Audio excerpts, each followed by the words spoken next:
Blake and Brian's bank account has been locked?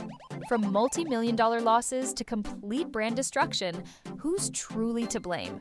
We're breaking down the massive fallout that could cost them a lifetime of savings, potentially leaving them utterly bankrupt. And I mean homeless-level bankruptcy. Let's crunch the numbers, starting with the biggest price tag yet, the fatal lawsuit. By now, you've probably heard all about Blake's drama with Justin Baldoni. Is she Blake Lively? Don't look up.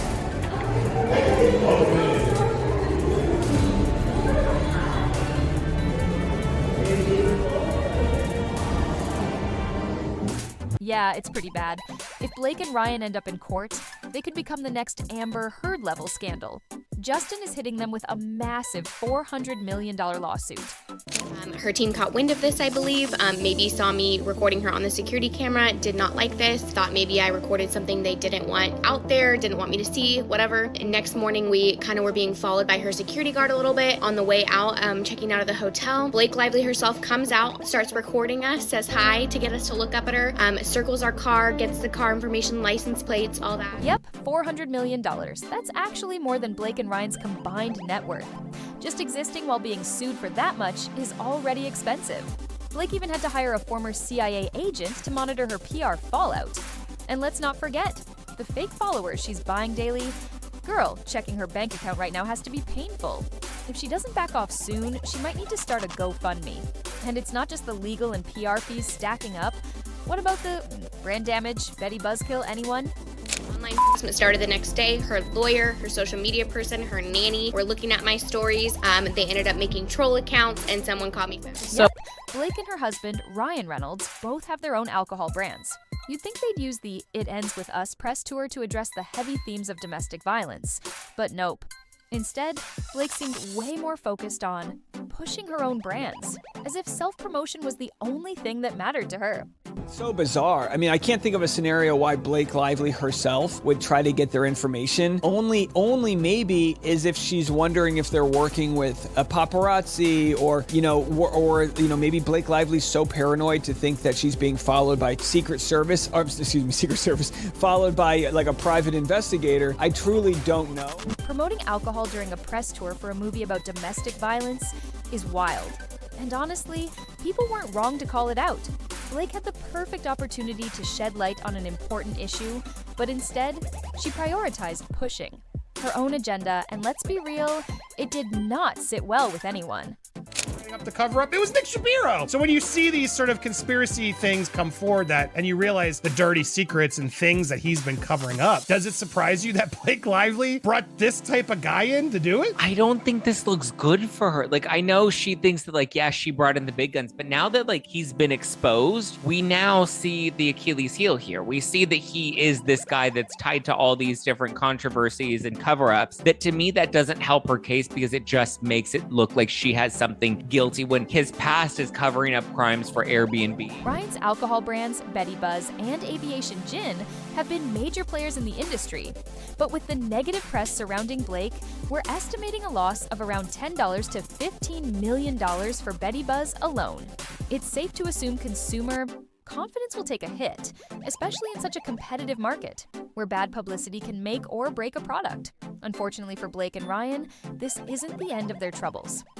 Let's talk about her latest film, Another Simple Favor. Now they're saying Blake has a victory in court and she's winning. And I'm like, is she though? Because she didn't really win anything. She technically got her attorney's eyes only protective order, but it was really just for the meek arguments that her attorneys gave in court of being like, oh, well, she needs this because of, her medical records and because of her security. And so the judge is like, okay, fine. You get it for your medical records and you get it for your security, which Brian Friedman made very clear. We're not interested in those things. The sequel to A Simple Favor had serious potential. It's a twisted thriller packed with secrets and betrayal. Sounds like a solid premise, right? Well, that was until Blake Lively got involved, and now things aren't looking so great. Fans are making their feelings loud and clear with comments like, "Not watching due to Blake, sorry to the cast." The backlash is real. At this point, Another Simple Favor isn't just flopping, it's getting absolutely wrecked all, thanks to Blake's disastrous reputation. And the real tragedy? While she's busy torching her own career, Amazon is taking collateral damage. Speaking of damage, imagine protesters crashing the premiere of Another Simple Favor. You have to see this wild scene. Their fault. Batman, no, it's Blake and her team coming after us. Another Simple Favor. Bombs. Amazon won't just take a hit at the box office. They could suffer long-term damage to their streaming platform's reputation. The real cost? If the film underperforms both in theaters and on streaming, Amazon could be staring at an estimated $30 to $40 million loss. That includes poor ticket sales, declining viewership, and potential future fallout with big-name talent. And it's not just about the immediate numbers. The damage to Amazon's film brand could be far worse in the long run. But wait, there's more. Let's talk about Ryan Reynolds. While he's been thriving off Deadpool's success, he's a one-trick pony. If Deadpool starts to lose its appeal, or worse, if Marvel decides to move on without him, where does he go from there? His entire career has been built on playing versions of himself, and we all know typecasting has an expiration date. And then there's the controversy. Ryan's so-called nice guy Deadpool promo seemed like a direct dig at Justin Baldoni. He even wore a prosthetic nose, widely interpreted as mocking Justin's Jewish heritage, and sported a man bun, a hairstyle Justin had been seen wearing for years. The kicker? Justin was growing his hair out to donate to children with cancer. Disney isn't laughing at these jokes. With backlash mounting against both Ryan and Blake, major studios may start rethinking their involvement with him. Just look at the comments. Fans aren't holding back. I think Blake and Ryan are fighting so hard because Ryan has the most to lose. If the accusations are true, Deadpool is done. Disney didn't hesitate to drop Johnny Depp, and Ryan isn't even close to Depp's level. Bar the total price tag, let's break down the damage, because it's massive. Lost acting roles and brand deals. Blake could lose between $5 to $8 million. Her hair care brand, Blake Brown. Consumer boycotts and lost trust could cost her another $3 to $5 million. Flopping. Another Simple Favor. Could mean a poor $2 to $3 million cut. Tiot from her paycheck. And Ryan? He's not off the hook either. If Deadpool starts losing steam, he could lose $20 to $30 million in future film earnings. His reputation, now tied to Blake's controversy, could cost him $5 to $10 million in lost endorsements. And roles. Disney is reportedly reconsidering their involvement, meaning Ryan's total losses could hit the $30 to $40 million chambers. And that's just their personal finances. Their businesses, Betty Buzz and Aviation Gin, are looking at a $25 to $35 million loss due to consumer backlash. Add in that $400 million lawsuit, and we're looking at nearly $500 million in total losses. Their combined net worth, $380 million. If you can do basic math, you know what that means. They're in the negatives. In other words, bankruptcy. Blake's reputation, it's in free fall. And ironically, it all started with the perfectly timed launch of her hair care brand, Blake Brown. She dropped it just 2 days before the premiere of It Ends With Us. On paper, it sounds like genius marketing. Capitalize on the buzz of a best-selling book adaptation and maximize exposure. But in reality, it only added fuel to the fire. Now, Blake's past and present interviews are all over TikTok, and let's just say, she's not coming off well. She's dismissive, awkward, and honestly, just weird. Take a look.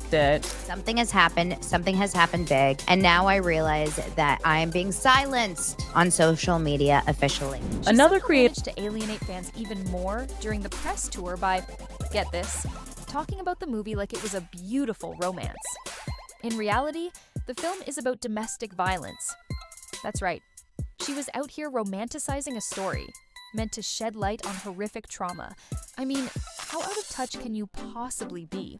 Blake Lively team, I am pretty sure it's coming from them, let's put it that way, because of a lot of things that I will go through in this video, because some of you guys digged a little deeper. You dig deeper on this guy called D.F. Levitt. who created a lot of the new changes. So this guy came out on Substack in an article saying that he thought my Wikipedia page was suspicious. Why?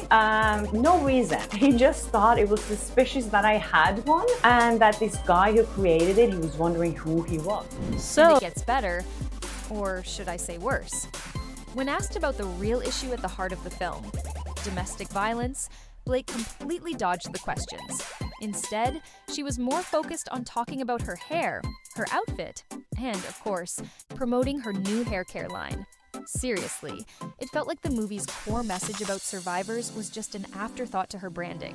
Glamour magazine published this horrible article about digital content creators that they named Mommy Sleuths as being part of this hate machine that's against Blake Lively. And my content, by the way, was not listed in there, but I did notice that some of the content creators covering the story that I have actually had conversations with and have contact with on Instagram and have spoken to were referenced in this article, and I found it pretty offensive. And claims in her amended lawsuit that her It Ends With Us co-star and director made multiple women feel uncomfortable on set. I thought we were friends. We're not friends. But in Blake's latest filing, she doesn't name names nor any text messages as receipts. She says it's to avoid continued harassment and targeting of innocent bystanders. But you'd think with all the buzz around a film like this, Blake would use her platform to raise awareness, right? Wrong. Instead, she's far more invested in self-promotion. Blake and Ryan, please do us all a simple favor and start working on that apology. Now.